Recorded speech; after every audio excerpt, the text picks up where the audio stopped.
normal water year, there's generally about 350,000 acres of fall flooded rice fields. This year, we're expecting only about 150,000, which is right around 43% of normal, which is going to have a huge impact on forage resources for waterfowl in the Sacramento Valley. In general, wildlife are fairly resilient, and short-term impacts they can overcome, but it's the long-term impacts we have to be worried about with maintaining bird populations. Fall flooded rice fields provide about 60% of the forage resources available to wintering waterfowl. But if you look at the Sacramento Valley, specifically where most of the rice is harvested and grown, you're looking at 75% of the food resources are provided by fall flooded rice fields. For folks who haven't been through the Sacramento Valley in previous years, this field behind us is what you should be seeing across the landscape. You know, this should be shallowly flooded areas where we get shorebirds able to feed off of rice grain or invertebrates in that area because they really need it. You know, we have millions of birds that are coming through this area.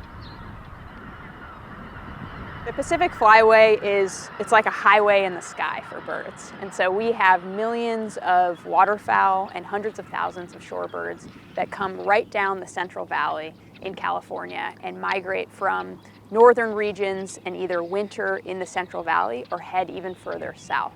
So this is a travel path for birds, and it's so important that here in the Central Valley, we are able to provide the habitat that these birds need.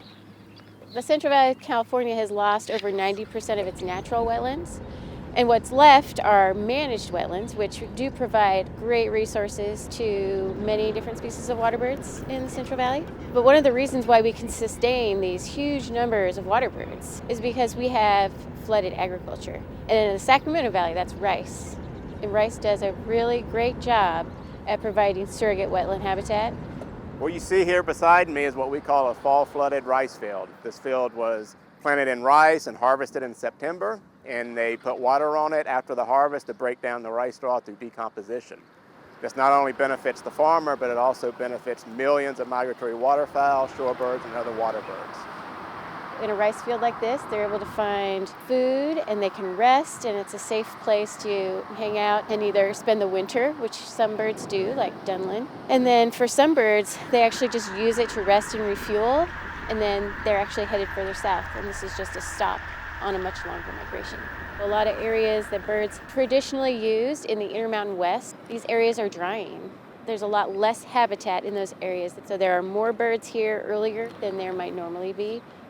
One of the consequences in drought when we have less habitat is just finding enough places for the birds to land, rest and feed. But also that creates a risk of birds crowding together when there's less area, and there's more risk of disease transmission, which is something we worry about in times like this where, the migratory season has just started and we're waiting for the additional millions of waterfowl, hundreds of thousands of shorebirds to come to this area. For the areas that do have access to surface water or groundwater, this is the kind of year when whatever they can pump is super important to the birds, because there are some areas that have no access to water. And so if there are areas that do, it makes them even more important, and that we get that out on the ground for all of these water birds. It's really challenging because we have, a lot of drivers here with less water supply. So we really need to be finding those opportunities to stretch every drop of water, create additional benefits, provide these benefits to birds with agricultural production as well. Rice is the type of farming practice that can still provide wetland benefits to migratory birds. So in the winter, the non-growing period, rice fields provide that resource for birds that are coming down on the Pacific Flyway.